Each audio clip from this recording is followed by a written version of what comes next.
Pewayangan, apakah wayang dilarang? Bagaimana taubat profesi dalang? Dan kalau dia punya, maka lebih baik dimusnahkan ya. Dan berarti kata ini lebih baik dihilangkan ya. Sekarang ini tuntunan sok, kalau ini ngeleng beda tak kepala deh. Jenengan kalau cerita nih, Rasulullah Shallallahu Alaihi Wasallam niku tidak merubah adat jahiliyah secara ekstrim, tapi Rasulullah niku mengemas dengan kearifan. Wayang itu adalah budaya seni. Sebelum adanya Islam sudah ada wayang. Lalu para ulama dari Wali Songo ini ingin membawa wayang ini kepada sebagai sarana untuk berdakwah. Tujuannya adalah berdakwah. Seandainya tanpa wayang bisa, ya nggak ada masalah. Cuman karena wayang adalah seni yang satu betul-betul masyarakat yang lagi disenangi dan sampai hari ini pun masih banyak penggemarnya. Pada saat itu bagaimana para wali itu melihat wayang, termasuk dipelopori oleh Sunan Kalijogo. Wayang ini adalah budaya yang orang bisa berkumpul di situ.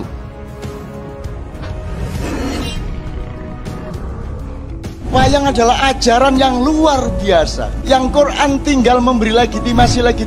Saiki ki wong-wong iki rada ngawur sih anggite biyen iku Quran itu segala-galanya. Memang segala-galanya sebagai pamungkas dari informasi Allah.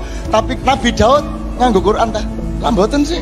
Nabi Isa ya gak. Nabi Muhammad ae wis meh gak ono lho kae jangkep Qurane. Nggih ta mboten? Bukan saya merendahkan Quran. Quran itu memang segala-galanya dari firman Allah. Tapi ojo lali Nabi Adam ikut modon di bumi gak kok terus gembol Quran ngono gak. Gurung ono Quran waktu itu.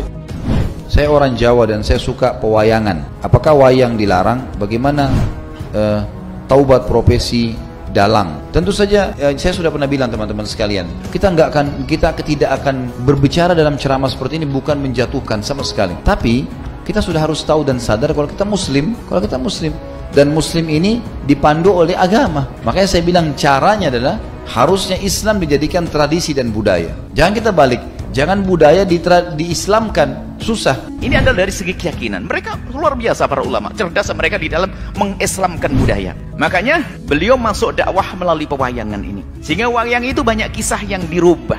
Termasuk di dalamnya adalah dimasukkan kisah Bagong, Semar, Norogareng, Petro. Di situ telah dikemas oleh para ulama-ulama itu adalah wang zaman itu adalah bagaimana agar kesyirikan di dalam dunia pewayangan sudah tidak ada. Ini dari masalah keyakinan. Sehingga di situ ada tokoh-tokoh namanya tokoh Punakawan. Jadi tokoh Punakawan ini adalah bangsa manusia tapi punya kebijakan. Dan wayang ini Pak bukan itu khasanah dari India. Orang India itu provinsi kita, pusatnya di Kediri, Astinapura. Mereka kita suruh bercerita, menulis tentang kekuasaan kita di sini. Jadi Arjuna itu mbah kita, Puntadewa mbah kita, mereka itu semua mbah kita. Disempurnakan oleh Sunan Kalijogo. Ndak bisa cuman Mahabharata garing koyok munu. Kudu ono fungsi Punakawan. Karena di Mahabharata asli tidak ada. Yang namanya Panembahan Ismaya, kalau di bumi namanya Semar. Semar itu ya rakyat kecil, ya dewa. Lah kalau iki dirusak karo Sunan Kalijogo dikai Semar. Semar nggone ndek ndi? Ya ndek ndukur ndek nisor. Berarti kudu sambung kene karo kene. Berarti mubeng. Kudu nyambung ini. Maka hidup menjadi siklikal. Maka wayang adalah ajaran yang luar biasa. Mengislamkan budaya ini repot karena budaya banyak sekali gitu. Standar yang mana yang harus dipegangi? Berarti nanti akan ada ciri khasnya sendiri. Di Indonesia ada Islamnya sendiri, di Amerika ada sendiri Islamnya. Jadi ini jadi masalah, padahal sebenarnya Allah tidak menginginkan itu. Engko nek ana sing guneman ngono ya Dik, sampe kandungane ana sing nyalahke ngono kuwi. Sampeyan ngomong ini, nek kandungane ning nggon wayang, ning pimulang ngene. Kuwi budaya aja mbok grupe ning nggon agama. Kuwi rayae dhewe-dhewe, kapan aku ngibadah, kapan aku berbudaya. Apa to erake panjenengane nek wayang nggo pimulang Islam? Gitu. Nggih, rak ngewangi to. Dalan yo ngewangi dakwah. Ayo dong ibadah, manembah karo Gusti Allah, ora manembah karo Bathara Kala. Manembah karo Gusti Allah. Dalan iki ngewangi, gamelan dienggo bantu, nggo nentremke pikir. Makanya pas sekali tadi dawuhnya Habib Abdurrahman kita niru Wali Songo. Wali Songo itu membawa Islam itu ringan. Wong yang biasa ngekeimangan sesajen, dhisik dikakno setan, saiki dikakno tangga. Wis pokoke terus dhisik dongane jampa-jampi sing menawa ana sing dihukumi syirik, saiki ditahlili. Dene tahlil kok sedarani syirik ya terlalu. La ilaha illallah kok syirik ku piye Gus? Wong la ilaha illallah itu kalimat yang orang kafir saja menjadi muslim karena ngelafadzkan Lah saiki gara-gara la ilaha illallah diwaca pitung dinane mayit wong dadi musyrik, koyoke rada aneh. Teori itu mboten ketemu akal. Akhirnya nggih gampang mawon, tidak merubah kultur yang ada tapi diubah. Napa? Diubah.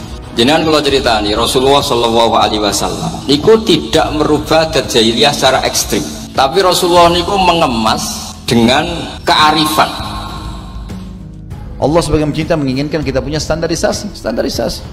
Jadi Allah alam yang saya tahu lebih baik yang seperti ini. Kalau memang itu peninggalan nenek moyang kita, mungkin kita bisa kenang dulu, oh ini tradisinya orang dulu seperti ini. Tapi kan bukan berarti harus itu dilakukan sementara dalam Islam dilarang. Kita sudah Muslim. Sing ngarani ra tuntunan iso. Kon ngene. Ngelambene tak keplenan deh.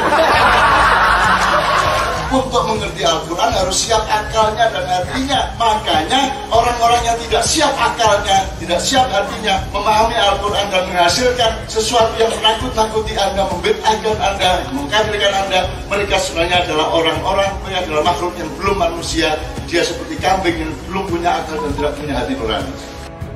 Harusnya kita tinggalkan. Kalau masalah taubat, ya taubat nasuha kepada Allah sementara dengan 3 syarat yang sudah kita tahu. Meninggalkan dosa itu seketika, menyesal dan janji sama Allah tidak mengulanginya. Dan kalau dia punya, maka lebih baik dimusnahkan ya. Berarti kata ini lebih baik dihilangkan ya. Saya ingin mengatakan kepada Anda, wayang itu jangan dianggap itu barang asing. Itu lahir dari kakek moyang kita sendiri dan pelaku-pelakunya adalah kakek moyang kita sendiri. Pari Kesit berakhir kekuasaannya karena banjir Nuh, karena Krakatau meletus, menenggelamkan 2/3 bumi, mencairkan kutub selatan. Itu semua dulu di sini. Saya merasa mungkin memang perlu kita pertemukan juga hal-hal seperti ini dengan ilmu pengetahuan lah sekarang. Artinya bukan kita mau menghapus 100% masalah kebiasaan dan tradisi, tapi kalau tidak cocok dengan agama, wajar kalau kita tinggalkan. Saya yakin juga kalau generasi sekarang ini lebih cenderung untuk meninggalkan itu kan, sudah merasa ini sudah zaman dulu gitu. Mungkin bisa kita tangkap secara rasional untuk meninggalkannya dengan cara gitu juga. Jadi memahami poin tadi. Ini pada prinsip dakwah sebetulnya. Dan itu dilakukan para orang-orang yang ngerti agama. Dimulai daripada Wali Songo yaitu Sunan Kalijogo. Kan begitu. Itu kan untuk orang awam, menarik orang awam, dimasukkan. Orang awam itu bukan saja orang yang nggak ngerti ilmu. Mungkin profesor, doktor nggak pernah belajar agama. Tapi karena dia hobi wayang, dengar dari pewayangan jadi belajar. Profesor doktor ilmu ekonomi kan awam juga dalam agama. Dengar wayang, tak tahu wayangnya ada pesan-pesan. Maka di situ adalah bisa dibenarkan yang demikian itu. Yang ini ya. Saya orang Jawa dan saya suka pewayangan. Apakah wayang dilarang? Bagaimana taubat profesi dalang? Dan kalau dia punya, maka lebih baik dimusnahkan ya. Dan berarti kata ini lebih baik dihilangkan ya. Wong-wong podo ngaram-ngaram ke gamelan, ngaram-ngaram ke wayang, jarene nyongkeng harus ora kuat nanggap, ora bisa nanggap, ora sakaken cocot jarene nyong. Sing penting wong dakwah kuwe ruhul dakwah. Jajal takokna karo wong kuwi sing arane bid'ah kuwi apa?